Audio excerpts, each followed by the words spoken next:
चलिए, good morning, Suprabhatam. साध्य PSC academy के हमारे मोबाइल एप्लीकेशंस और यूट्यूब प्लेटफॉर्म पे समस्त प्रतिभागियों का स्वागत है। आज के हमारे महामैराथन सेशंस की शुरुआत हो चुकी है, कंटिन्यूअस चलेगी। ये 12 घंटे की सेशंस रहती है, जिसकी अभी वाली कड़ी पे अपन लोग पर्यावरण अध्ययन के कुछ महत्वपूर्ण टॉपिक पर चर्चा करेंगे। तो जितने भी प्रतिभागी हैं, वीडियो को लाइक अवश्य कर दीजिए और लास्ट में कमेंट करके अवश्य बताएं कि आपको वीडियो कैसा लगा। ठीक है, चलिए। तो जितने प्रतिभागी हैं सबको सुप्रभातम, गुड मॉर्निंग भाई। ठीक है, चलिए बिना देरी के अपन लोग पहले क्वेश्चंस की ओर बढ़ते हैं। पहला क्वेश्चंस, उससे पहले आपको बता दूं कि साध्य पीएससी एकेडमी का टेस्ट सीरीज स्टार्ट हो चुका है।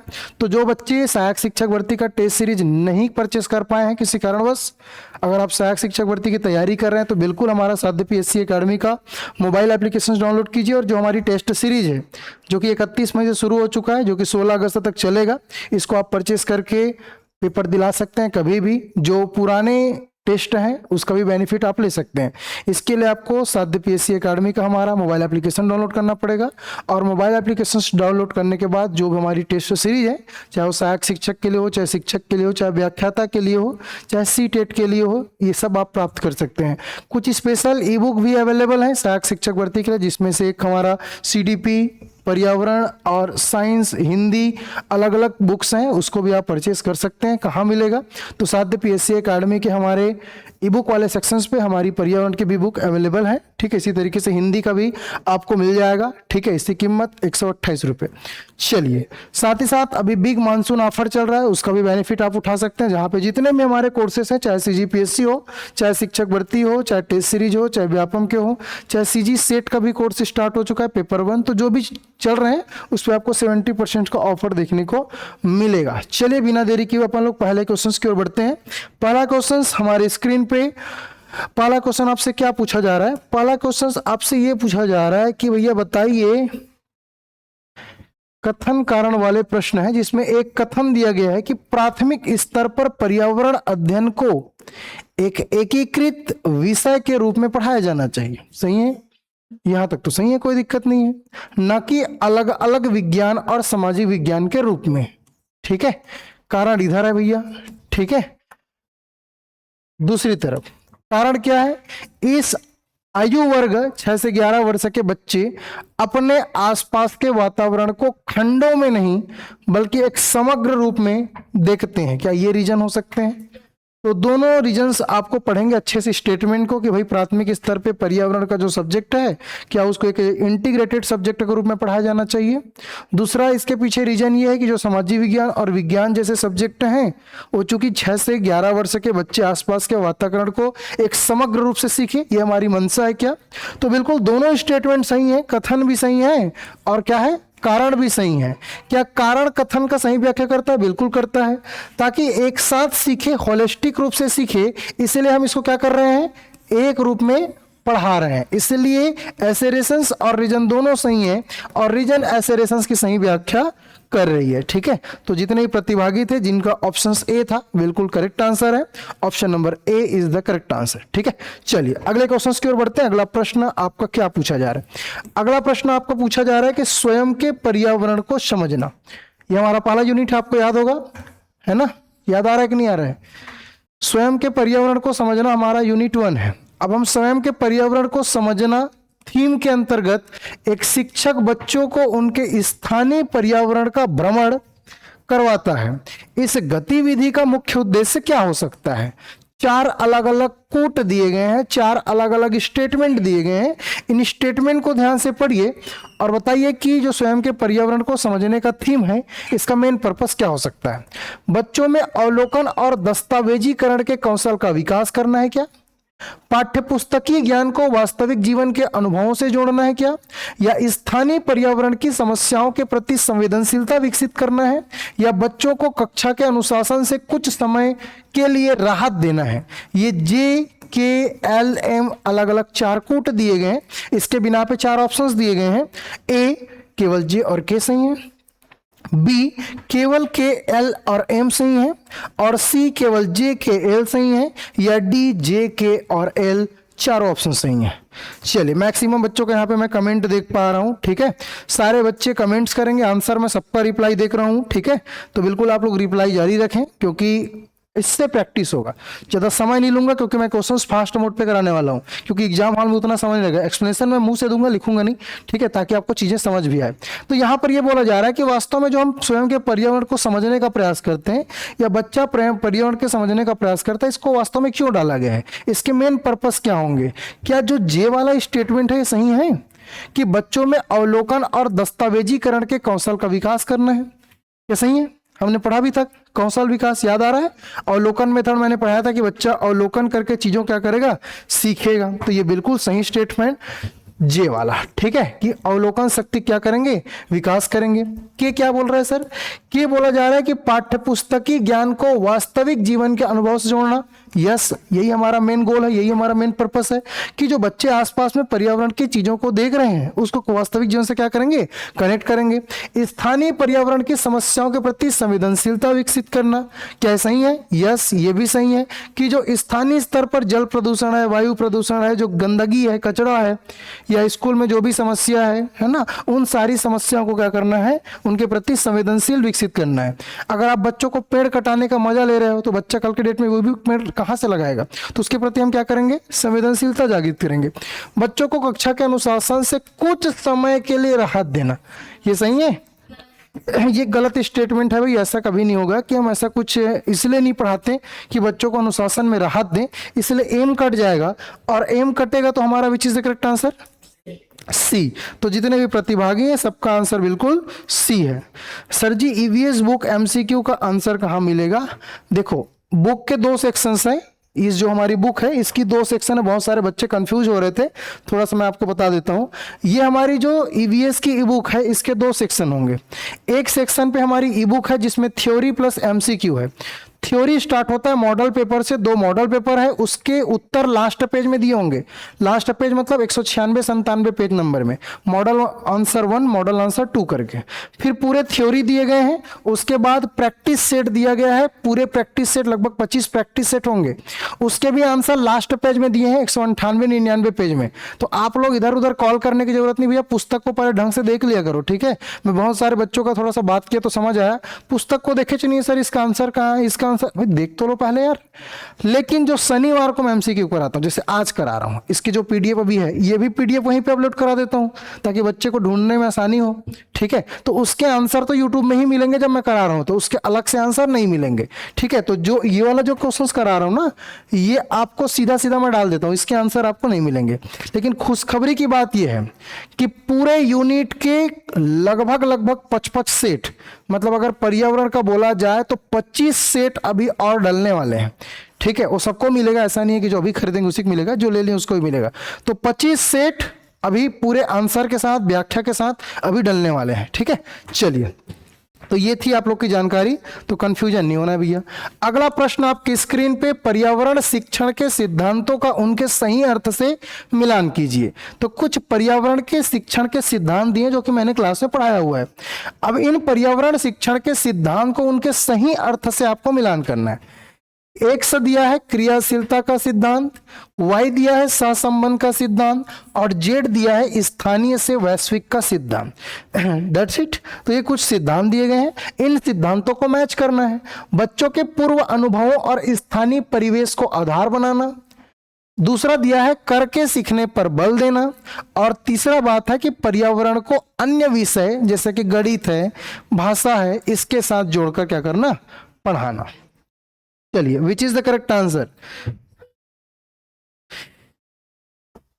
चलिए, बहुत सारे बच्चों का आंसर आ चुका है, वेरी गुड। चलिए, वेरी गुड वेरी गुड। चलिए, सारे बच्चों को मैं कमेंट देख रहा हूं, यहां पे समझ आ गया कि भैया क्रियाशीलता मतलब करके सीखना। तो यहां पे हो जाएगा x का 2, तो यहां से 2 ये वाला स्टार्ट तो होगा नहीं, ये भी नहीं होगा क्योंकि 2 बस स्टार्ट हो रहा है यहां से, ठीक है। क्योंकि देखो x के नीचे 2 यहां भी है और ये यहां भी है।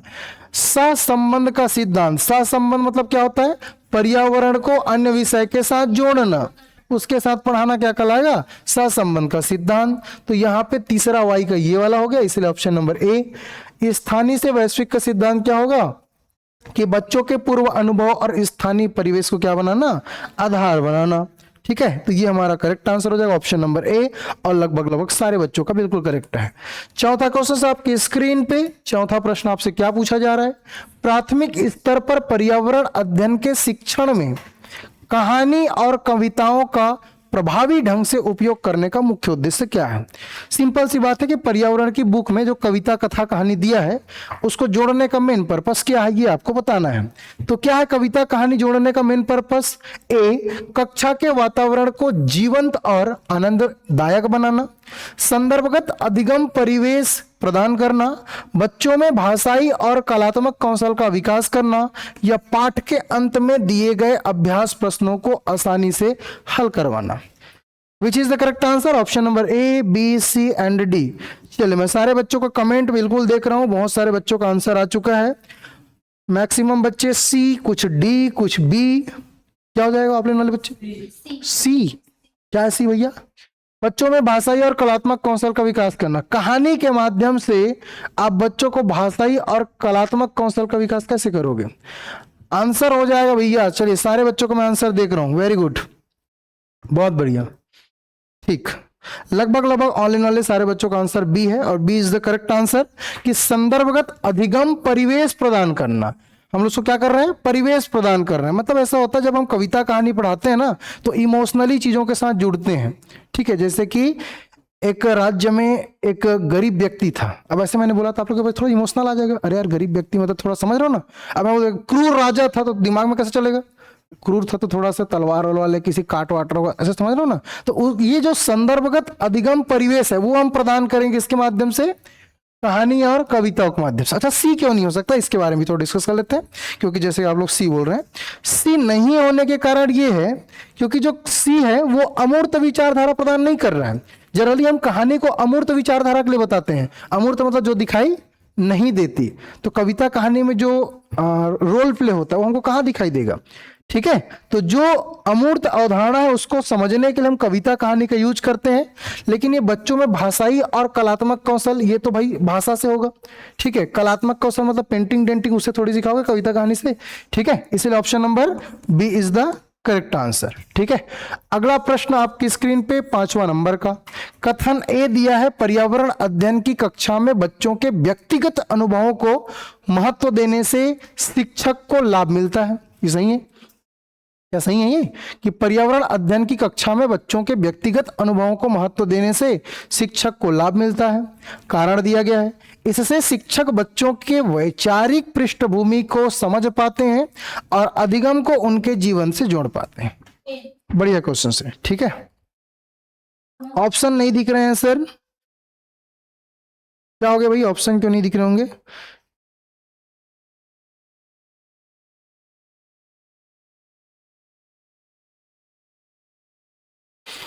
ठीक, चलिए थोड़ा सा स्क्रीन छोटा कर लेंगे अगर ऑप्शंस नहीं दिख रहा होगा तो, ठीक है। वो भी विकल्प रहता है आपके मोबाइल में कि थोड़ा स्क्रीन आप हल्का सा छोटा कर लेंगे, ठीक है। क्योंकि हो सकता है नीचे के ऑप्शंस नहीं दिखाई दे रहे होंगे क्योंकि थोड़ा बीच में गैप कर दिए हैं, ठीक है। चलिए इसको समझने का प्रयास करते हैं, विच इज द करेक्ट आंसर।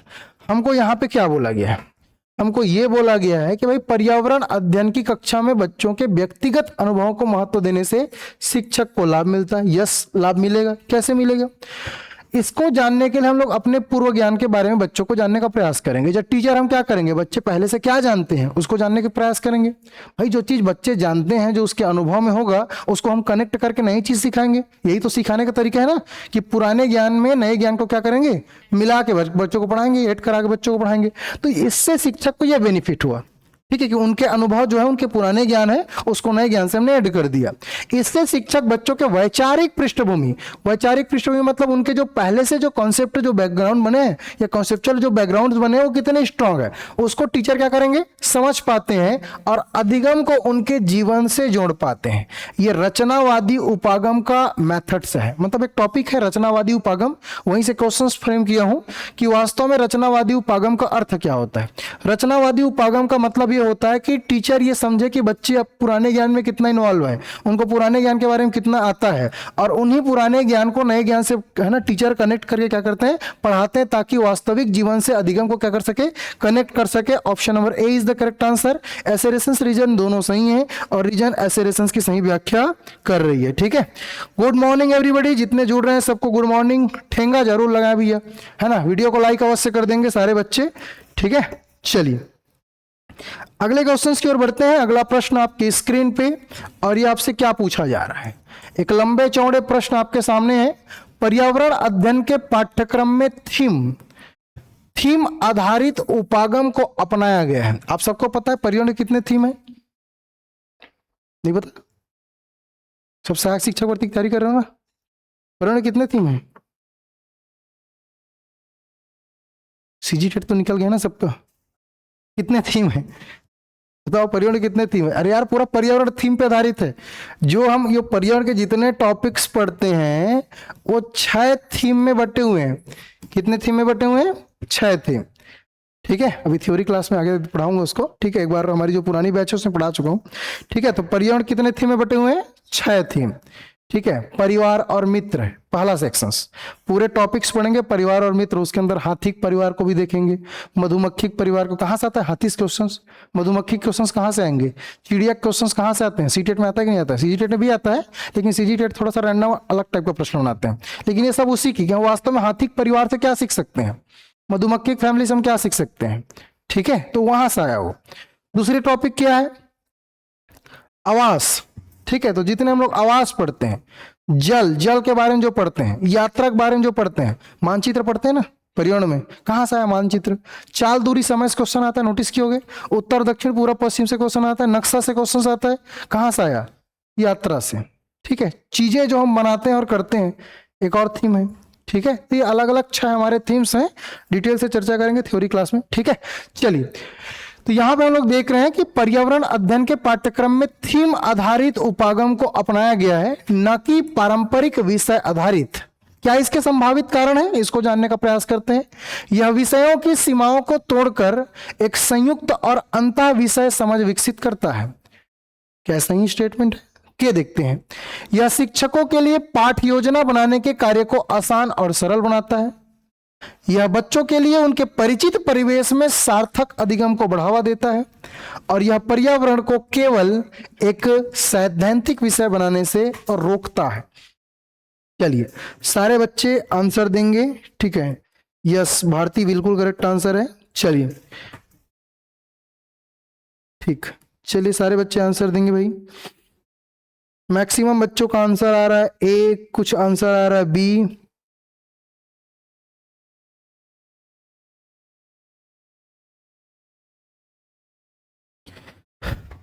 चलिए आप लोग का आंसर, चलो मैं एक एक बच्चे से जानना चाहता हूं क्या हो जाएगा। ए ए ए ए पढ़ लो भैया, उसके बाद बताना। ठीक है, सब बोल रहे हैं तो ये नहीं बोल देना है। ठीक है, पढ़ो लो एक बार।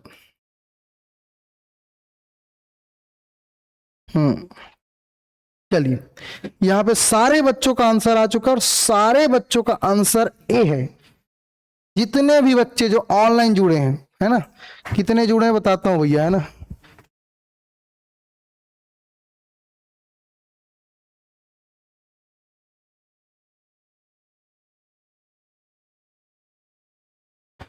लगभग सारे बच्चे का आंसर आ चुका है, कुछ बच्चों का सी है।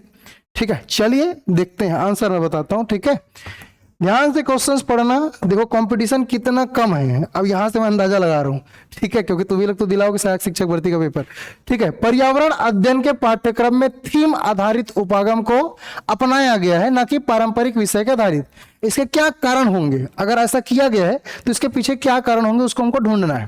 पहला कारण यह हो सकता है भैया थीम बनाने का, कि यह विषयों की सीमाओं को तोड़कर एक संयुक्त और अंतः विषय के रूप में विकसित करता है। बिल्कुल सही है कि भाई हम इसको इसीलिए बनाए हैं क्योंकि कोई सीमा विमा ना रहे, बाउंड्री।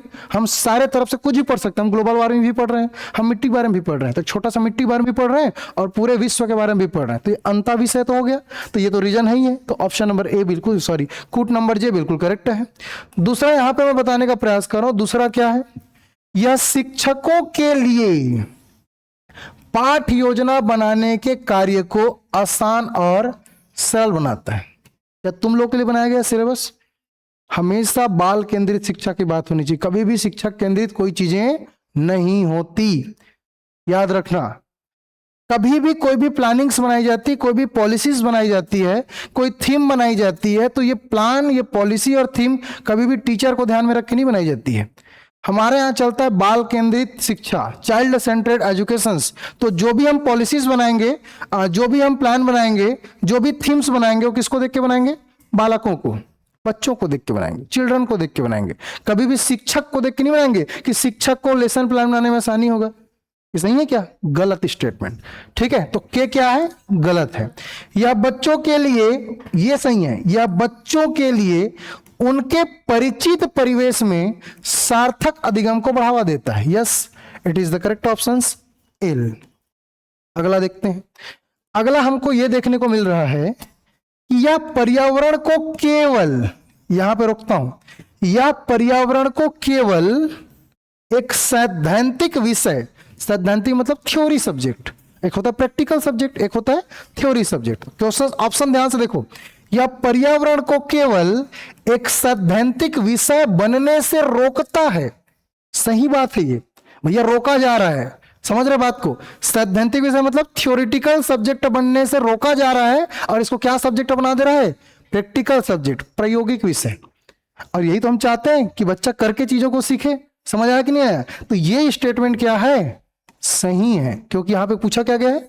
रोकता है। समझ आ गया? तो यह पर्यावरण को केवल एक सैद्धांतिक विषय बनने से रोकता है। तो यहां पे स्टेटमेंट, यहां पे क्या होना चाहिए कि यह पर्यावरण को प्रायोगिक विषय बनने से रोकता, तब ये जैसे आप लोग बता रहे थे उस बिना पे सही होता। लेकिन यहां पे ऑप्शंस क्या है कि यह पर्यावरण को केवल एक सैद्धांतिक विषय बनने से रोकता है। ये ऑप्शन सही है। ठीक है, क्या है? सही है। और अगर ये सही है तो JLM सही है, और JLM is the option number B is the correct answer. सारे बच्चों का गलत है। ठीक है, चलिए, कुछ ही बच्चे थे है ना, गिनती के होंगे। ठीक है, चलिए, तो थोड़ा सा दिमाग खोल के बैठा करो। ठीक है, चलिए अगले प्रश्न की ओर बढ़ते हैं। अगला प्रश्न आपकी स्क्रीन पे, एक पर्यावरण अध्ययन के शिक्षक के रूप में आप बच्चों के सतत और व्यापक मूल्यांकन के लिए किस उपकरण को सबसे कम प्राथमिकता देंगे? अब आपकी बारी है कि एक पर्यावरण अध्ययन के टीचर के रूप में आप बच्चों के सतत और व्यापक मूल्यांकन के लिए किस उपकरण को सबसे कम प्राथमिकता देंगे? क्या पूछा गया है? सबसे कम। अब पहले तो सतत एवं व्यापक मूल्यांकन के बारे में दो शब्द बता देता हूं। जब किसी बच्चे का नियमित रूप से, रेगुलर रूप से निगरानी करके उसमें इंप्रूवमेंट की बात करते हैं, इंप्रूवमेंट मतलब सुधार, वो क्या कहलाता है? सतत एवं व्यापक आकलन। उसके सभी पक्षों का, चाहे शैक्षिक पक्ष हो चाहे सहशैक्षिक पक्ष हो। शैक्षिक मतलब जो सिलेबस में दिया है, सहशैक्षिक मतलब खेल कूद, उसको भी तो विकास करना है बच्चे को, ताकि शारीरिक विकास हो सके, संज्ञानात्मक विकास हो सके, भावनात्मक विकास हो सके। तो सतत एवं व्यापक मूल्यांकन के अंतर्गत हमको ये जानना है कि बच्चे के संपूर्ण विकास होना चाहिए, सर्वांगीण विकास होना चाहिए, और इसके लिए कौन कौन से टूल्स यूज करने चाहिए और कौन सबसे कम प्रभावी है, ये इसको आपको चुनना है। Option number A portfolio, option number B संचित अभिलेख, ऑप्शन नंबर सी सत्र अंत लिखित परीक्षा, और ऑप्शन डी अवलोकन अनुसूची। चलिए बताइए। तो पहले तीनों के बारे में 2-2 मिनट बता देता हूं। सबसे पहला है पोर्टफोलियो। पोर्टफोलियो किसी पर्टिकुलर बच्चे के बारे में एक चित्रित रूप से वर्णन होता है, ताकि उसके पास हमको रख सकें। जैसे शादी वादी का पहले होता था ना एल्बम, मम्मी पापा का देखोगे एल्बम की नहीं देखोगे, ऐसे रहता है ना कि मम्मी पापा लोग कैसे हल्दी लगाए, क्या किए हैं, तो same to same portfolio particular एक एक बच्चे का वैसे ही होता है। That's it. संचित अभिलेख, एनाकोडेटल रिकॉर्ड, इसमें क्या होता है? बच्चे का पूरे साल भर का रिकॉर्ड होता है, कौन कौन सी एक्टिविटी में कितना कितना एक्टिविटी में पार्टिसिपेट किया, उसके योगदानों को यहाँ पे रिकॉर्ड के रूप में रखा जाता है। सत्र अंत लिखित परीक्षा, योगात्मक आकलन की बात हो रही है कि भैया हम नियमित रूप से आकलन नहीं करेंगे, हम लास्ट रूप में बच्चों क्या कर देंगे? एक पेपर ले लेंगे, जिसको हम लोग वार्षिक परीक्षा बोलते हैं। तो ये तो गलत स्टेटमेंट है, क्योंकि जस्ट अपोजिट है किसके? सीसीई के। क्योंकि सीसीई क्या बोलता है? कंटिन्यूअस एंड कॉम्प्रिहेंसिव इवैल्यूएशंस, की कंटिन्यूअस करना है, लगातार करना है। और यहां पे क्या बोल रहा है? सत्रांत, द एंड ऑफ सेशंस। तो सही नहीं है। द एंड ऑफ सेशंस के जगह क्या होना चाहिए? ड्यूरिंग लर्निंग प्रोसेस, है ना। ड्यूरिंग लर्निंग प्रोसेस मतलब शिक्षण प्रक्रिया के दौरान, तो शिक्षण प्रक्रिया के दौरान होना चाहिए था, ये वाला स्टेटमेंट गलत है और लगभग सारे बच्चों को option number C is the correct answer. ठीक है, चलिए अगला प्रश्न आपकी स्क्रीन पे एक मस्त प्रश्न बनाया हूं, ध्यान से पढ़िएगा। ठीक है, क्वेश्चन आपका ये बोला जा रहा है कि बस्तर के एक ग्रामीण स्कूल में, बस्तर के एक ग्रामीण स्कूल में पर्यावरण पढ़ाते समय शिक्षक वन्य जीवन और आदिवासी संस्कृति पर चर्चा करना चाहता है। समझ आ रहा है? ये कोई टीचर है क्या? कौन सा टीचर है? पर्यावरण का, ईवीएस का टीचर है। वो बस्तर के ग्रामीण स्कूल में है और वो एक शिक्षक वन्य जीवन और आदिवासी संस्कृति पर चर्चा करना चाहता है। इसके लिए सबसे उपयुक्त पैडागॉजिकल रणनीति क्या होगी? कौन सा एक पैडागॉगी रणनीति या पैडागॉगी स्ट्रेटजी होगी जिसके थ्रू बच्चों को वो पर्यावरण और दिस पर्टिकुलर टॉपिक पे चर्चा कर सकता है? चार ऑप्शंस आपके सामने दिए गए हैं। ऑप्शन नंबर ए, पाठ्यपुस्तक में दिए गए पाठ को ऊंचे स्वर में पढ़वाना और कठिन शब्दों के अर्थ लिखवाना। It is the correct? कभी नहीं। ठीक है, तो ये तो गलत हो जाएगा। स्थानीय समुदाय के किसी बुजुर्ग व्यक्ति को आमंत्रित कर उनके अनुभवों को बच्चों के साथ साझा करना, बहुत अच्छा कार्य है। राष्ट्रीय उद्यानों पर बना एक रेडीमेड एनिमेटेड वीडियो बच्चों को स्क्रीन पर दिखाना, क्या सही है? या डी, बच्चों से वन्य जीवों के चित्रों को उनकी कॉपियों में चिपकाने के लिए कहना। तो ध्यानपूर्वक क्वेश्चंस पढ़िए और ऑप्शंस एलिमिनेट कीजिए। ठीक है, देखो ये क्वेश्चंस के पीछे बैकग्राउंड है कि वास्तव में हम पर्यावरण के पीछे क्या है रीजन, वो चेक करना चाह रहा हूं। ठीक है, तो यहाँ पे ध्यानपूर्वक अगर हम क्वेश्चंस पढ़ रहे हैं तो हमको समझ आ रहा है कि भैया एक ग्रामीण स्कूल है, किधर का? बस्तर का, और एक टीचर है, वो क्या करना चाह रहा है? वन्य जीवन और आदिवासी संस्कृति पर चर्चा करना चाह रहा है। किसके साथ? बच्चों के साथ। अब इसके लिए कौन सा एक सबसे बेहतरीन या सबसे उपयुक्त, क्योंकि उपयुक्त तो सभी है लेकिन हमको कौन सा चुनना है? सबसे उपयुक्त। ठीक है, तो सबसे उपयुक्त पैडागॉजिकल रणनीति क्या होगी? तो पुस्तक में दिए गए पाठ को ऊंचे स्वर में पढ़ाना है, तो रटवाने वाला प्रक्रिया खत्म है। स्थानीय समुदाय के किसी बुजुर्ग व्यक्ति को आमंत्रित करेंगे और उनके अनुभवों को बच्चे के साथ क्या करेंगे? साझा करेंगे। और ये होता है हमारा चर्चा परिचर्चा विधि, जो कि पर्यावरण में हम स्पेशली करते हैं। हम एक आयोजन करते हैं चर्चा परिचर्चा मेथड, है ना। इसके पीछे बैकग्राउंड बता रहा हूं इस क्वेश्चंस का, कि हम यहाँ पे चर्चा परिचर्चा का आयोजन करेंगे और उन व्यक्तियों को चुनेंगे जो उसमें क्या है? इन्वॉल्व है, उसमें क्या है? शामिल है। तो साझा चर्चा करने का मतलब यह है कि दोनों तरफ से बातें होगी, और चूंकि वो बुजुर्ग है और उनको अनुभव है तो कहीं ना कहीं वो बेहतर तरीके से इस दिस पर्टिकुलर टॉपिक पर क्या करेंगे? बात करेंगे। आप भी कर सकते हो, लेकिन वो उतने हो सकते हैं प्रभावी ना हो, क्योंकि आपको तो रोज पढ़ रहे हैं ना वो टीचर, है ना। अब माने चलो मैं यहाँ पे आपको पढ़ा रहा हूँ, कोई स्पेशल एक आईएएस आईपीएस आ गए, उसके लिए अलग से ट्रीट होगी। भले वो आप लोग को एक ही दिन पढ़ाएगा लेकिन ट्रीट अलग होगी नहीं होगी।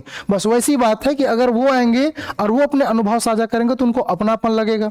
तो ये प्रयास हमको जो टीचर कल के डेट में करना है, क्योंकि आप ही लोग क्या बनने वाले हो? सहायक शिक्षक बनने वाले हो। ठीक है, तो इससे क्या होता है ना, बच्चों को इंटरेस्टिंग आता है पर्टिकुलर टॉपिक। आप तो रोज पढ़ाएंगे ही, एक दिन किसी को ले आए या 2 दिन किसी को ले आए महीने में, तो क्या दिक्कत है? ठीक है, option number B is the correct answer. अगला प्रश्न 9वें नंबर का, कि पर्यावरण अध्ययन में इंक्वायरी बेस्ड और प्रोजेक्ट वर्क को अधिक स्थान मिलना चाहिए, ये स्टेटमेंट है। कारण इसके पीछे ये दिया जा रहा है कि ये विधियां बच्चों में उच्च स्तरीय चिंतन कौशल और वैज्ञानिक दृष्टिकोण का विकास करती है। क्या ये भी सही है? अब अगर सही है तो देखिए ध्यान से कि एसेरेशन और रीजन दोनों सही है, और रीजन एसेरेशन की सही व्याख्या कर रही है। क्या ये सही है? क्या एसेरेशन रीजन दोनों सही है लेकिन रीजन एसेरेशन की सही व्याख्या नहीं कर रही है? एसेरेशन सही है लेकिन रीजन गलत है, एसेरेशन गलत है लेकिन रीजन सही है।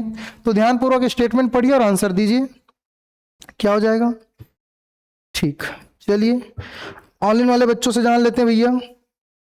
सारे बच्चों का आंसर आ चुका है ऑप्शन नंबर ए, कि सर खोजबीन और प्रोजेक्ट कार्य बाल केंद्रित विधियां हैं। ठीक, बहुत बढ़िया, चले बहुत बढ़िया। तो पर्यावरण अध्ययन में जो खोजबीन और परियोजना कार्य है, ये बच्चे स्वयं इन्वॉल्व होते हैं। भाई खोजबीन करेगा, तुम थोड़ी खोज के दोगे, है ना, बच्चा खुद करेंगे। परियोजना मेथड, जिसको प्रोजेक्ट मेथड बोलते हैं, खुद बच्चा जाएगा, खुद प्रोजेक्ट में पार्टिसिपेट करेगा। और यही हम चाहते हैं कि बच्चा करके चीजों को सीखे, लर्निंग बाय डूइंग, इसके पीछे कॉन्सेप्ट। दूसरा, ये विधियां बच्चों में उच्च स्तरीय चिंतन कौशल, जब बच्चा खोजबीन करेगा तो कहीं ना कहीं वो क्या करेगा? एक उच्च स्तरीय वैचारिक चिंतन करेगा। तो यही तो हम चाहते हैं कि बच्चा अपसारी चिंतन करे, बच्चा चीजों पे इन्वॉल्व हो और वैज्ञानिक दृष्टिकोण का क्या करेगा, विकास करेगा कि भैया ऐसा हो रहा है तो इसके पीछे क्या कारण है। यस, रीजन एसेरेशंस की सही व्याख्या कर रही है, option number A is the correct answer. अगला प्रश्न, उससे पहले एक बार फिर याद दिला देता हूं कि टेस्ट सीरीज का आयोजन स्टार्ट हो चुका है। टेस्ट सीरीज आप साध्य पीएससी एकेडमी के मोबाइल एप्लीकेशंस पे जाकर किसी भी टेस्ट को परचेस कर सकते हैं। अभी मानसून ऑफर चल रहा है, ये मानसून ऑफर लिमिटेड समय के लिए, कुछ भी दिक्कत है तो हमारे दिए गए नंबर पे आप कॉल कर सकते हैं। अगला प्रश्न हमारे स्क्रीन पे, एनसीएफ के अनुसार प्राथमिक स्तर पर पर्यावरण अध्ययन के शिक्षण के क्या उद्देश्य होने चाहिए? मेरे अनुसार नहीं, आपके अनुसार नहीं, किसके अनुसार? एनसीएफ के अनुसार। ठीक है, बच्चों को प्राकृतिक, सामाजिक और सांस्कृतिक पर्यावरण के बीच संबंधों को खोजने और समझने के लिए प्रेरित करना चाहिए, पर्यावरणीय मुद्दों के प्रति जागरूकता विकसित करनी चाहिए, या बच्चों को केवल उन कौशलों में प्रशिक्षित करना जो उन्हें भविष्य में तकनीकी रोजगार दिला सके। यह भी सही है। एम, अवलोकन, मापन और वर्गीकरण के माध्यम से बुनियादी संज्ञानात्मक कौशल को प्राप्त करना। क्या ये सही है? चलिए, तो आपके सामने 10वां प्रश्न स्क्रीन पे, सारे बच्चों का मैं आंसर देखूंगा इस क्वेश्चंस को, जितने बच्चे आंसर देंगे सारे बच्चों का आंसर देखूंगा। और जो जो ठेंगा वेंगा नहीं मारे भैया ठेंगा मार देना, लाइक अवश्य कर देना। ठीक है,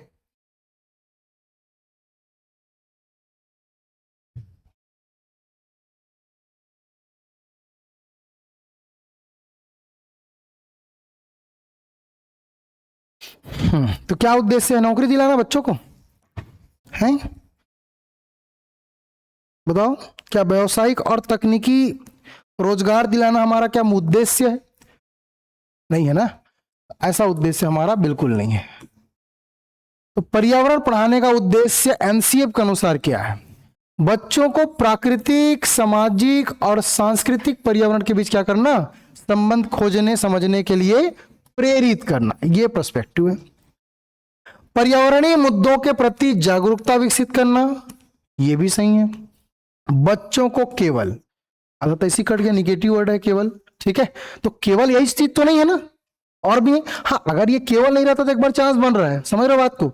अगर ये केवल नहीं रहता तो ये भी तो है, ये भी हमारा हो सकता है विकल्प कि भैया इसके थ्रू हम रोजगार की बात करेंगे तो पॉजिटिव था। लेकिन यहाँ पे क्या दिया है कि बच्चों को केवल उन कौशलों में प्रशिक्षित करना जो उन्हें भविष्य में तकनीकी रोजगार दिलाना। तो हमारे सब्जेक्ट में कोई तकनीकी वकनीकी तो है नहीं, है ना। हमारे सब्जेक्ट में दो प्रकार के कौशल हैं, एक क्या है जन्मजात कौशल और एक क्या है उपार्जित कौशल। ठीक है, चलिए, अवलोकन, मापन और वर्गीकरण के माध्यम से बुनियादी संज्ञानात्मक कौशल प्राप्त करना, ये बिल्कुल सही है।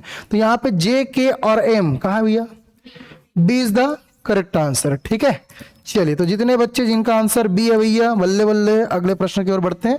अगला प्रश्न आपकी स्क्रीन पे कि पर्यावरण अध्ययन के शिक्षण कौशलों का उनके व्यवहारिक उदाहरणों से आपको मिलान करना है। ठीक है, तो कुछ पर्यावरण के कौशल दिए गए हैं और इन कौशल का वर्गीकरण मैंने कर दिया है। एक्स आपके कौशलों को दिखा रहा है और 1 2 3 आपको क्या दिखा रहा है, उसके क्लासिफिकेशंस, व्यवहारिक उदाहरण को। एक्स वर्गीकरण कौशल, वाई संप्रेषण कौशल और जेड पूर्वानुमान कौशल। कौन सा मैच कर रहा है देखेंगे। पत्तियों के आकार और रंग के आधार पर उन्हें क्लासिफाइड समूहों में रखना, प्रयोग के बाद निकले निष्कर्षों को चार्ट पेपर पर लिखकर कक्षा में प्रस्तुत करना, बादलों के रंग को देखकर यह अनुमान लगाना कि बारिश होगी या नहीं होगी। चलिए बताइए, चलिए ऑल इन वाले बच्चे, सारे बच्चों का बिल्कुल करेक्ट आंसर था भाई, पिछला वाला। ठीक है, पत्तियों को अलग करना और वर्गीकरण करना, इसका आंसर होगा। ठीक, वर्गीकरण कौशल। दूसरा क्या दिया है, प्रयोग करके निकले चार्ट पेपर में क्लास में रिप्रेजेंट करना, किसका होगा, संप्रेषण। ठीक, वेरी गुड। और पूर्वानुमान लगाना क्या होगा कि भाई बादल को देखकर यह बताना कि बारिश होगी कि नहीं होगी, और जो हम लोग करते ही हैं। ठीक है, तो यहां पे ऑप्शंस लाइन से दिया है क्या? ठीक है, चलिए, तो यहां पे हो जाएगा भैया एक्स का 1, वाई का 2, जेड का 3। Option number A is the correct answer. ठीक है, चलिए, बहुत बढ़िया। अगला प्रश्न आपकी स्क्रीन पे, थोड़े अलग टाइप के प्रश्न होंगे। अधिगमकर्ताओं में अधिगम कर्ताओं में पौधे जीवित होते हैं लेकिन वे गति नहीं करते, इसीलिए वे जंतुओं जैसे नहीं हैं। ठीक है, अधिगम कर्ताओं में पौधे जीवित होते हैं लेकिन वे गति नहीं करते, इसलिए वे जंतुओं जैसे नहीं है। जैसे कुछ वैकल्पिक अवधारणाएं, जिसको मिसकॉन्सेप्शंस कहते हैं, ठीक है, होती है, एक टीचर के रूप में आप इस भ्रांति को दूर कैसे करेंगे? सरल भाषा में समझाता हूं। कोई क्लास का बच्चा है, अब तुम पढ़ा रहे हो जैविक और अजैविक घटक। पेड़ पौधे का आपने बोला सजीव है, जो कि सही है, लेकिन बच्चा क्या बोलेगा? सर कैसे सजीव है, वो तो अभी अपनी जगह पे स्थिर रहता है, निर्जीव है। ठीक है, तो अब उसको तुमको कैसे समझाना उस बच्चे को, ये आपसे पूछा गया। ए, बच्चों को सीधे बता देंगे कि वे गलत हैं और सही परिभाषा याद करने को कहेंगे। ऐसी करोगे क्या? याद करना हमारे अगेंस्ट में है। ठीक है, तो ये खत्म हो जाएगा।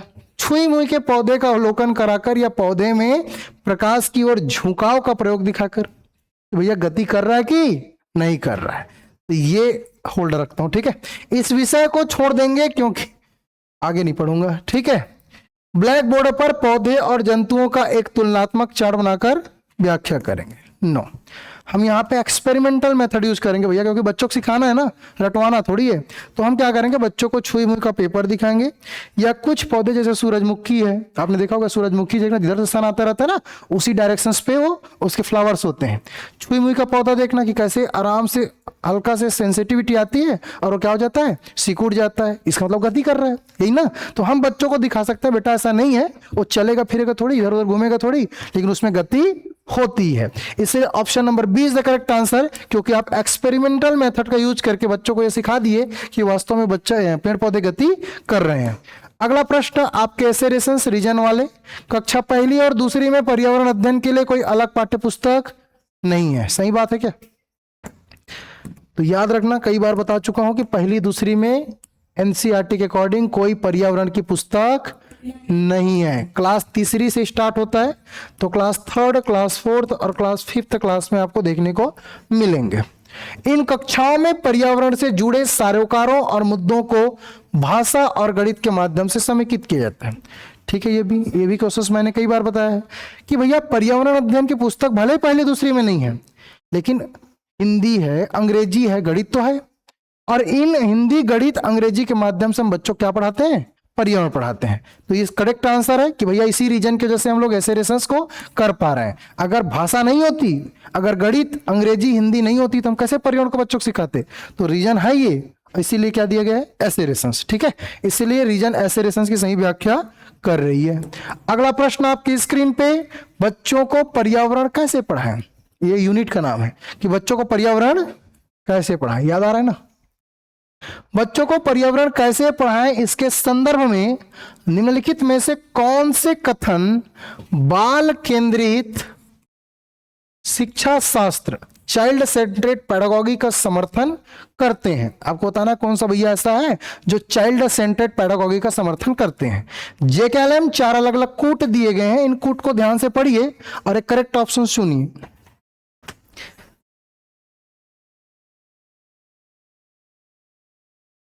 चलिए 200 का पार हो चुका है, मैं चाहता हूं कि 300 लाइक होने चाहिए। ठीक है, बहुत बहुत धन्यवाद सारे बच्चों को, जितने बच्चे जिन्होंने लाइक कर दिया है। जो नहीं लाइक किया एक बार ठेंगा वेंगा मार दो भैया, अंगूठा है ना। चलिए, तो यहां पे दिया गया है पर्यावरण को, बच्चों को पर्यावरण कैसे पढ़ाएं, इसके संदर्भ में निम्नलिखित में से कौन से कथन बाल केंद्रित शिक्षा शास्त्र का समर्थन करते हैं? बच्चों के ज्ञान को उनके स्थानीय परिवेश के साथ जोड़ना, सही है। कक्षा में केवल शिक्षक द्वारा दी गई जानकारियों को ही अंतिम सत्य मानना, बच्चों को प्रश्न पूछने, खोजने और प्रयोग करने के पर्याप्त अवसर देना, रटने की प्रवृत्ति को हतोत्साहित करना और समझ पर बल देना। ठीक है, तो ये सारे स्टेटमेंट दिए गए भाई। चलिए बताइए, which is the correct answer? B options. ठीक, चलिए अब बताता हूं।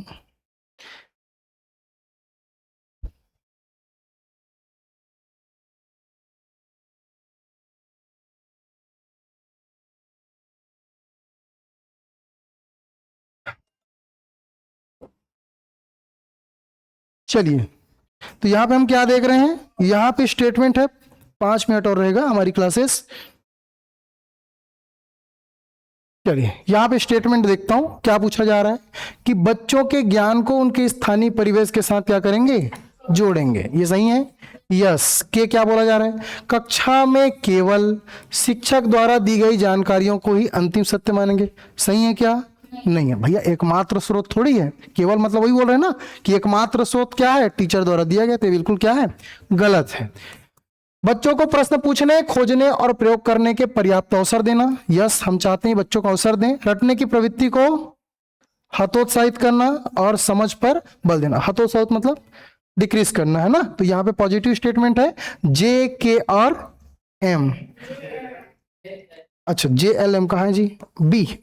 ठीक, option number B is the correct answer. ठीक, चलिए सारे बच्चों का आंसर बिल्कुल सही है। अगले क्वेश्चंस की ओर बढ़ते हैं। अगला प्रश्न आपकी स्क्रीन पे, पर्यावरण अध्ययन की कक्षा में एक टर्मिनोलॉजी है वाटर स्क्रैसिटी, जलाभाव।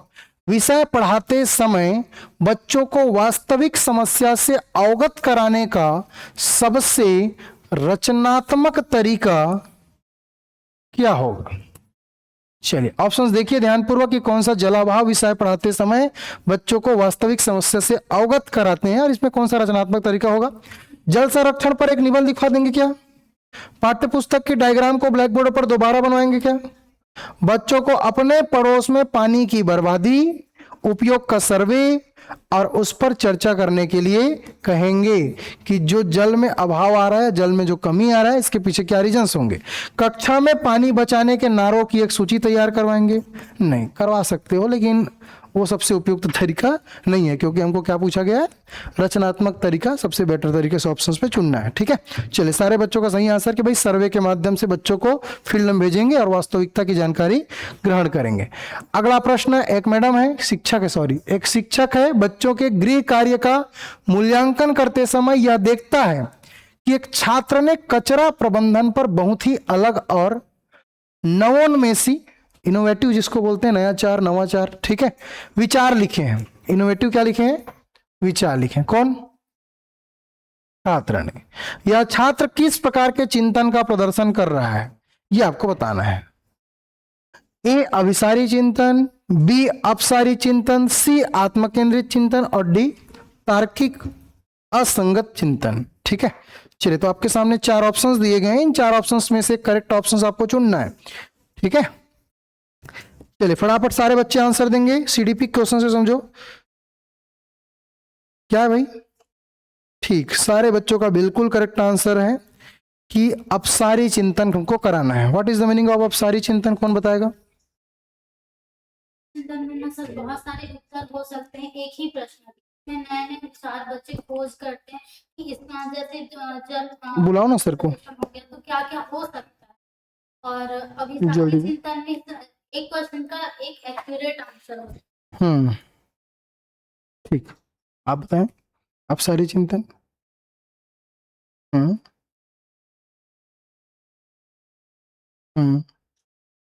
पीछे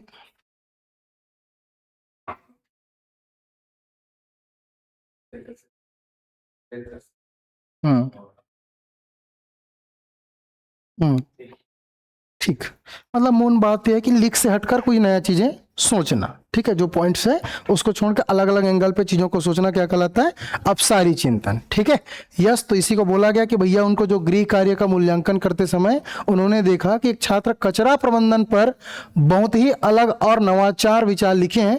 यह छात्र किस प्रकार के चिंतनों पर कर रहा है, अपसारी चिंतन। अपसारी चिंतन में होता है कि वो ज्यादा तरीके से, बेटर तरीके से और सोच सकता है, उनके पास बहुत सारे और विकल्प होंगे।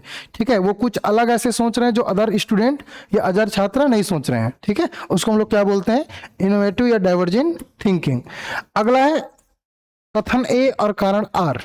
प्राथमिक स्तर पर पर्यावरण अध्ययन में मानचित्रण कौशल का विकास करना आवश्यक है, यह स्टेटमेंट दिया गया है। मानचित्रण से बच्चों में सापेक्ष स्थिति और दिशाओं की समझ विकसित होती है। क्या ये दोनों रीजन है, इसके कारण से बच्चों में मानचित्रण कौशल का विकास करना आवश्यक है। चलिए तो option number A B C D आपके सामने चार अलग अलग ऑप्शंस हैं, इनके बिना पे आप ऑप्शंस दीजिए। यस, यही कारण है कि स्थिति और दिशा को बच्चा समझे, बच्चा उत्तर दक्षिण पूरब पश्चिम सीखे, बच्चा ऊपर नीचे सीखे, बच्चा अगल बगल सीखे, बच्चा दाएं बाएं सीखे। इसीलिए हम क्या पढ़ाते हैं क्लास में? मानचित्रण। क्या पढ़ाते हैं? मानचित्रण। Yes, option number A is the correct answer. ठीक है, अगला प्रश्न आपसे पूछा जा रहा है, स्वयं के पर्यावरण को समझना। स्वयं के पर्यावरण को समझना उपखंड के तहत बच्चों को स्वयं के शरीर, परिवार और समाज के अंतर संबंधों को समझना होता है। इस प्रक्रिया में कौन कौन से कारक सहायक हैं, इसको आपको बताना है। जी, परिवार के सदस्यों की भूमिकाओं का आकलन करना, के सामाजिक उत्सव और त्यौहार में सक्रिय भागीदारी करना, एल केवल टेलीविजन और सामाजिक नाटकों को देखना, और एम विद्यालयों में सहपाठियों के साथ अंतःक्रिया और साझा अनुभव करना। आपके सामने 4 अलग अलग ऑप्शंस दिए गए इन कूट के बिना पे, इसमें से एक कूट आपको चुनना है। चलिए बताइए भाई। ठीक है, बाकी बच्चे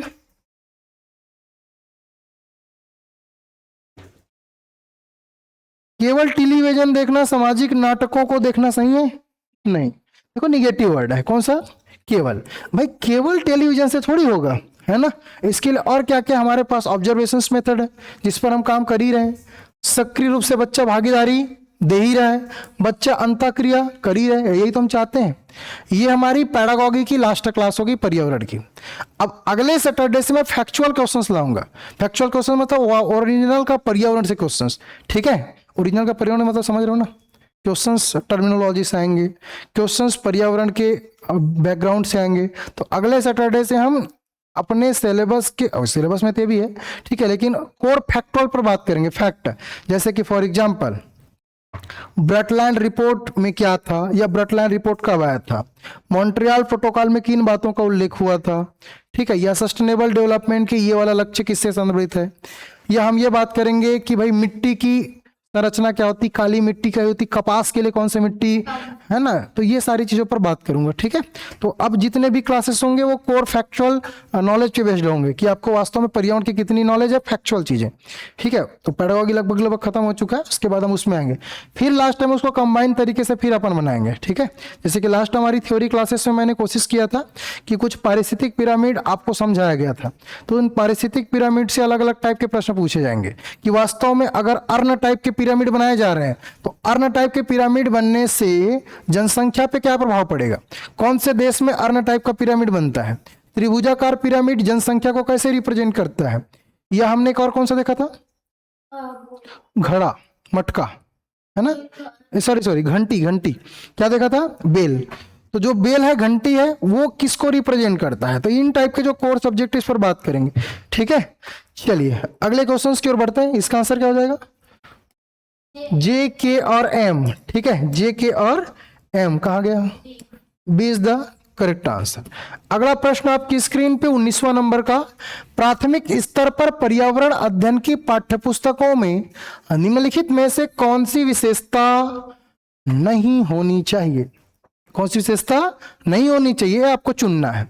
इसमें परिभाषाओं और अमूर्त अवधारणाओं की अधिकता से बचा जाना चाहिए, यह बच्चों को अपने परिवेश को तलाशने का अवसर प्रदान करती है, यह रूढ़िबद्धताओं और पूर्वाग्रहों को बढ़ावा देने वाले होनी चाहिए, यह प्राकृतिक और सामाजिक सांस्कृतिक वातावरण को एकीकृत करती है। चलिए सर 20 क्वेश्चंस कराइए सर। क्वेश्चंस का टेंशन मत लो यार, जब तक नवीन सर नहीं आएंगे तब तक क्वेश्चन चलेगा। ठीक है, चलिए यहां पे आंसर दीजिए सी। ठीक है, मुझे क्वेश्चंस का आंसर बता पाओगे आप लोग, लैंगिक समता और लैंगिक समानता में क्या अंतर है, ये भी हमारा कोर फैक्टर है ना, बताओ। चलो अब महिलाओं से ही पूछ लेता हूँ, भैया आप ही लोग के लिए चलता है लैंगिक समता और लैंगिक समानता। ठीक है, चलिए बताइए लैंगिक समता और समानता क्या, सीडीपी में पढ़े हो ना, लैंगिक रूढ़िवादिता, लैंगिक पक्षपात, लैंगिक भूमिका, लैंगिक समानता, लैंगिक समता। तो जेंडर इक्वालिटी और जेंडर इक्विटी में क्या डिफरेंसेस है, दोनों को समझाओ। क्वेश्चंस तो बात की बात है, वो तो निकल ही जाएगा। ठीक है, उसका आंसर ऑनलाइन वाले बच्चे कमेंट करके बताइए जेंडर इक्वालिटी और जेंडर इक्विटी पे क्या डिफरेंशिएट है। ठीक है, दोनों में अंतर क्या है, लैंगिक समानता और लैंगिक समता। चलिए आप ट्राई कीजिए, सोचते रहो। क्या अंतर होगा? पीछे मीनल ट्राई करो, सोचो ना, कुछ तो होगा, लॉजिक अब दिया है शब्द तो कुछ तो होगा। लैंगिक समानता में ना सर बाल विवाह मुक्त जिला कौन सा है? बालोद। लैंगिक समानता में ना उनके लिंग से समानता की बात कर रहे हैं, हम्म। मतलब बॉयज और गर्ल्स की। और लैंगिक समता में ना मतलब उनके सभी पक्षों को लिया जाता ठीक है, ठीक है, कोई दिक्कत नहीं, ध्यान से सुनना। लैंगिक समानता और लैंगिक समता। लैंगिक समानता मतलब हम सब क्या हैं? बराबर है। आप भी बराबर हो, मैम भी बराबर, आप भी बराबर, आप भी बराबर, सबके सब क्या है? बराबर है। मतलब हमारे पास 4 व्यक्ति हैं, ठीक है, 4 क्या है? व्यक्ति है। तो अगर हमारे पास 4 रोटी है, कितने रोटी है? 4 रोटी, तो हमारे पास इसके विकल्प क्या होंगे? एक एक सबको दिया जाए, ये क्या कहलाएगा? लैंगिक समानता। सब बराबर है मतलब एक एक आएगा ना, ठीक है। तो 4 रोटी है, 4 लोग हैं, तो एक एक रोटी दे देंगे, सब खा लेंगे। बट बाय द वे ऐसा है लैंगिक समता, 4 रोटी है, कितने रोटी है? 4 रोटी, और रोटी तो 4 ही है, ठीक है। रोटी कितने हैं? 4। लेकिन किसी को खाने का मन नहीं है, या किसी को ज्यादा भूख लगी है, नहीं भाई मेरे से काम नहीं चलेगा, 3 चाहिए या 2 चाहिए, तो जिसको जितनी जरूरत है उसके हिसाब से उसको क्या दे देंगे? दे देंगे। जैसे कि इनको चाहिए कितना? 2, तो इसको क्या दे देंगे? 2। ये बोला नहीं मैं एक में खुश हूं, मेरे को एक को दे दो, तो इसको एक के दे दिए। इसको बोला कि नहीं मैं तो खाना खा के आया हूं, मेरे को नहीं चाहिए, इसको क्या करेंगे? देंगे ही नहीं। समझ रहे हो? ये बोल रहा है कि नहीं एक ठो बचा, उसको मैं खा लेता हूं चुपचाप, तो ये क्या कर लिया? एक ठो खा लिया। तो हमने 4 रोटी को डिस्ट्रीब्यूट किया, लेकिन किस बिना पे किया है? आवश्यकता के हिसाब से। तो जो आरक्षण का कॉन्सेप्ट है कि महिलाओं को आरक्षण मिलना चाहिए, एससी को आरक्षण मिलना चाहिए, एसटी को आरक्षण मिलना चाहिए, ओबीसी को आरक्षण मिलना चाहिए, ईडब्ल्यूएस को आरक्षण मिलना चाहिए, लैंगिक समता पर आधारित है। मतलब समता के ओरिजिनल कॉन्सेप्ट पर आधारित है। समझ आ गया? ठीक, चलिए। तो यहां पे क्वेश्चन क्या दिया जा रहा है कि यह रूढ़िबद्धताओं और पूर्वाग्रहों को बढ़ावा देने वाली होनी चाहिए। सही है? कौन सा विशेषता नहीं होनी चाहिए बोल रहे हैं?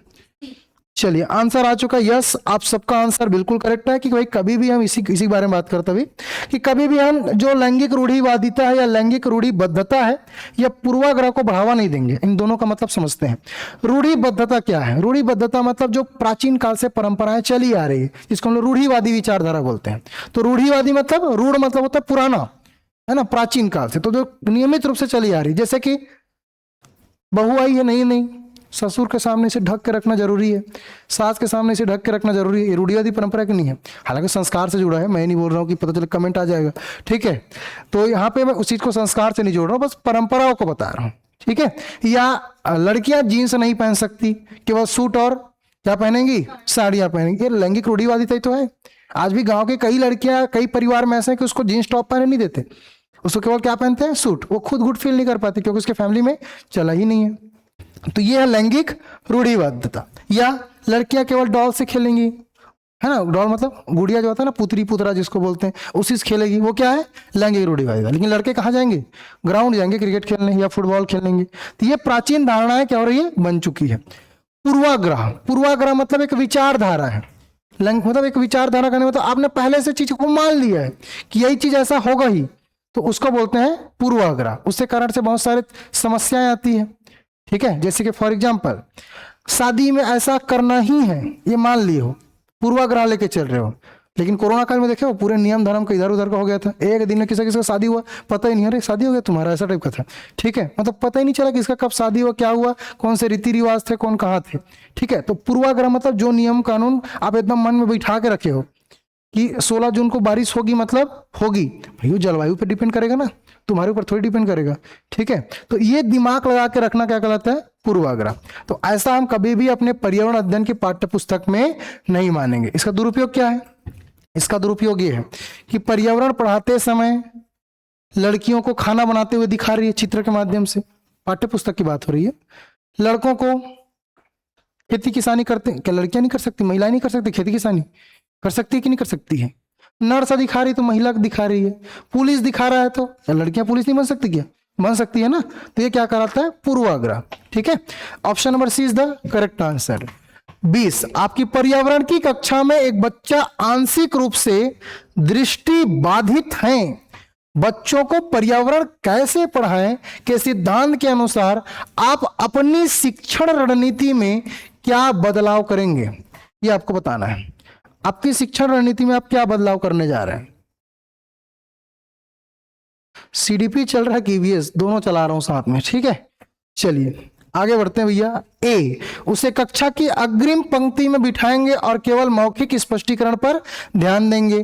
त्रिआयामी मॉडल स्पर्शनीय सामग्री और दृश्य श्रव्य संसाधन का अधिक उपयोग करेंगे। उसे एक अलग विशेष स्कूल में भेजने की सिफारिश करेंगे क्योंकि पर्यावरण में अवलोकन मुख्य है। उसे कक्षा की अन्य गतिविधियों से मुक्त कर देंगे ताकि उसे असुविधा ना हो। तो अभी हम लोग पर्यावरण शिक्षण शास्त्र पढ़ रहे हैं, तो चूंकि सीडीपी अपने आप में एक शिक्षण शास्त्र है, इसलिए आप लोगों को लग रहा होगा कि सीडीपी, लेकिन दोनों आपके काम आने वाले, क्योंकि कॉन्सेप्ट वही यूज होना है, ठीक है। चलिए इसीलिए हम लोग सीडीपी और पर्यावरण को समझो साथ साथ चल रहे हैं, इंटीग्रेटेड सब्जेक्ट के रूप में, ठीक है। चलिए बताइए विच इज द करेक्ट आंसर। सबका आंसर बी, ठीक। ऑनलाइन वालों को देख लेता हूँ। ईवीएस है ऋषि सर जी, हाँ वही चीज बताया मैंने। चलिए सबका आंसर आ चुका है 20वां प्रश्न का। Yes, option number B is the correct answer, कि भैया जो दृष्टिबाधित बच्चा होगा। अब इसके पीछे क्या कॉन्सेप्ट होगा, कोई बताएगा मुझे। ये जो पर्टिकुलर क्वेश्चंस है इसके पीछे कॉन्सेप्ट क्या होगा। वेरी गुड, समावेशी शिक्षा। समावेशी शिक्षा क्या है, विशेष आवश्यकता वाले बच्चों को सामान्य स्कूल में सामान्य बच्चों के साथ पढ़ाना क्या कहलाता है, समावेशी शिक्षा। बस यही कॉन्सेप्ट है कि विशेष आवश्यकता वाले बच्चों को सामान्य स्कूल में सामान्य बच्चों के साथ पढ़ा देंगे, ये क्या कहलाएगा, समावेशी शिक्षा। अब ये विशेष आवश्यकता वाले बच्चे कौन है, क्वेश्चन उठेगा ना कि मैं हूं कि तुम लोग हो कि कौन है। तो विशेष आवश्यकता वाले बच्चों का आरपीडब्ल्यू एक्ट 2016 के तहत एक लिस्ट बनाई गई है। इस लिस्ट में पहले 7 प्रकार के बच्चे थे, लेकिन फिलहाल अभी कितने प्रकार के बच्चे हैं, 21 प्रकार, जिसमें कुछ हीमोफीलिया, कुछ थैलेसीमिया से ग्रसित, कोई सिकल सेल से ग्रसित, कोई मंदबुद्धि वाला, कोई अधिगम अक्षमता वाले बच्चे, है ना, कोई हो सकते हैं कि दिव्यांगजन है, कोई दृष्टिबाधित, कोई लो विजन, कोई हाई विजन, कोई सुन नहीं पा रहा है, कोई हो सकता है बौनेपन का शिकार है। तो ऐसे बच्चों की श्रेणी को शामिल करके क्या बनाया गया है, विशेष आवश्यकता वाले हैं, हाँ, जिसकी हाइट 4 फीट 10 इंच से नीचे है। वो बौनापन भी विशेष आवश्यकता वाले बच्चे में आता है। आपसे एग्जाम पूछ सकता है कि बौनापन किस श्रेणी के अंतर्गत आता है या उसकी हाइट कितनी होनी चाहिए, तो 4 फीट 10 इंच। ये पढ़ोगे जब आरपीडब्ल्यू एक्ट पढ़ाएंगे ना सीडीपी में, ठीक है, आरपीडब्ल्यू एक्ट 2016, तो 21 प्रकार के विशेष आवश्यकता वाले बच्चे आप लोग पढ़ेंगे, ठीक है। यस, हाँ वही तो बता रहा हूँ, समावेशी शिक्षा है उसी को हम उसको विशेष आवश्यकता वाले, उनको स्पेशल छूट है ना, जैसे नौकरी में 4% के लिए सीट रिजर्व, ट्रेन में जाएगा तो सीट रिजर्व के साथ डिस्काउंट अलग से प्राइस का। लेकिन इन विशेष आवश्यकता पढ़ाना, तो ये तो समावेशी शिक्षा है ना। समावेशी शिक्षा में परिभाषा क्या बताया कि सामान्य बच्चों के साथ सामान्य स्कूल में, तो स्कूल वही है, बच्चे भी सामान्य ही है, उनके साथ किसको शामिल कर देंगे, इन बच्चों को। अब 21 की 21 सेक्रेटरी स्कूल में नहीं रहेगा, 2-4 रहेंगे, कात रहेंगे, ठीक है। तुम पूरा पूरा थोड़ी पढ़ा दी हो इसी वाले, तो है ना, समझ रहे हो बात को ना मैं जो बोल रहा हूँ। अब गांव में 2-4 बच्चे हो जाएंगे यार, ठीक है, तो इसको क्या बोलेंगे 21। यहाँ पे त्रिआयामी मॉडल, स्पर्शनीय सामग्री और दृश्य श्रव्य संसाधन का अधिक उपयोग करेंगे। अब ये पीछे कॉन्सेप्ट क्या है, ब्रेल लिपि। जो बच्चा अंधा है उसको दिखाई नहीं दे रहा है, तुम उसको दिखा रहे हो एकदम 3D फोटो, कोई मतलब है क्या भाई, दिखाई जो नहीं दे रहा है उसको तुम 3D फोटो दिखा रहे हो, क्या मतलब। तो उसके लिए कहता है क्या, ब्रेल लिपि। 6 बिंदु होता है, टच करेंगे और पता चल जाएगा, दैट्स इट। चलिए अगला प्रश्न 21वां नंबर का स्क्रीन पे आपके कथन करण वाले प्रश्न है, जहां पे पूछा जा रहा है कि पर्यावरण अध्ययन के शिक्षण में क्षेत्र भ्रमण, फील्ड ट्रिप को केवल मनोरंजन का साधन माना जाना चाहिए। कारणार, क्षेत्र भ्रमण से बच्चे कक्षा की 4 दीवारी से बाहर निकलकर प्रत्यक्ष अनुभव प्राप्त करते हैं, जिससे स्थायी अधिगम होता है। चलिए सारे बच्चे कमेंट करके आंसर देंगे इसका, जितने बच्चे हैं सबसे आंसर चाहूंगा मैं, ठीक, बहुत बढ़िया बहुत बढ़िया। चलिए एक बार सारे बच्चे वीडियो को लाइक कर देंगे भाई, है ना। चलिए बहुत बढ़िया। यस, ये केवल मनोरंजन का साधन नहीं है, इसके माध्यम से हम लोग अवलोकन मेथड, है ना, फील्ड ट्रिप मेथड से बच्चों को सिखा सकते हैं। रीजन बिल्कुल क्या है, सही है। तो ए गलत है लेकिन आर सही है, ठीक है, तो याद रखना है भैया। चलिए अगला प्रश्न आपके कूट वाले प्रश्न कि पर्यावरण अध्ययन में पोर्टफोलियो तैयार करने के चरणों का सही क्रम में क्या होना चाहिए। चरण आपको पूछ दिया गया है कि जब पोर्टफोलियो बनाएंगे, सीडीपी में भी पूछ सकता है कि पोर्टफोलियो तैयार करने का चरण क्या हो सकता है, तो आपको बताना है कि वास्तव में पोर्टफोलियो तैयार करने के कौन से चरण सही हैं। बच्चों के कार्यों का एक निश्चित अवधि में संग्रह करना, संग्रह किए गए कार्यों में से सर्वोत्तम कार्य का चयन करना, प्रत्येक कार्य के चयन का कारण और बच्चों की स्व उन्नति का आकलन करना, और पोर्टफोलियो को केवल अभिभावकों को दिखाने के लिए सजा के रखना। Which is the correct answer? Option number A, J, K और एल महत्वपूर्ण और सही चरण है। बी, केवल के, एल और एम महत्वपूर्ण है। सी, केवल जे और एम आवश्यक हैं। और डी, जे, के, एल और एम सभी अनिवार्य चरण हैं। चलिए सारे बच्चे बिल्कुल इसका आंसर देंगे जितने बच्चे जुड़े हुए हैं। यस, ऑप्शन नंबर ए आ रहा है बहुत मैक्सिमम बच्चों का। यस बिल्कुल करेक्ट है कि भैया पोर्टफोलियो का उद्देश्य बच्चों के क्रमिक विकास इस प्रकार से होंगे, न कि सजावटी चीज। तो जिन बच्चों का आंसर ए है, जे, के, एल करेक्ट आंसर। सर ये बी क्यों नहीं हो सकता? ये इसलिए नहीं हो सकता क्योंकि पोर्टफोलियो को केवल अभिभावक को दिखाने के लिए नहीं किया जाता। भैया केवल थोड़ी होंगे, हमारे पास और दूसरे रीजन है पोर्टफोलियो बनाने के। चलिए अगला प्रश्न क्या है। अब पोर्टफोलियो क्या है समझा दिया हो ना कि वास्तव में पोर्टफोलियो का मतलब क्या है। ध्यान से पढ़िए कि पर्यावरण की पाठ्यपुस्तकों के विभिन्न खंडों को उनके शैक्षणिक महत्व से मिलान कीजिए। ठीक है, खंड और शैक्षणिक महत्व। एक्स करके देखो और सीखो, वाई सोचो और चर्चा करो, और जेड पता लगाओ और लिखो। अच्छा क्वेश्चन है, ठीक है, कि भैया एक्स और अलग अलग दो खंड दिए गए हैं, एक में करके देखो और सीखो है, दूसरा में सोचो और चर्चा करो है, तीसरा में पता लगाओ और लिखो है। तो अच्छा कॉन्सेप्ट वाला क्वेश्चन है, बनाइए जितने प्रतिभागी जुड़े हैं। ठीक, ध्यानपूर्वक देखिए, करके देखो और सीखो, इसका मतलब क्या है? Hands on. ठीक है, तो यहां पे जितने प्रतिभागी हैं सारे बच्चों का आंसर आ चुका है। Yes, 2, 1, 3 is the correct answer, option number ए। ठीक है, चलिए नवीन सर आ चुके हैं, आपकी हिंदी की क्लासेस कंटिन्यूअस होंगी, तो सारे बच्चे जुड़े रहेंगे। देखो 222 लोग हो,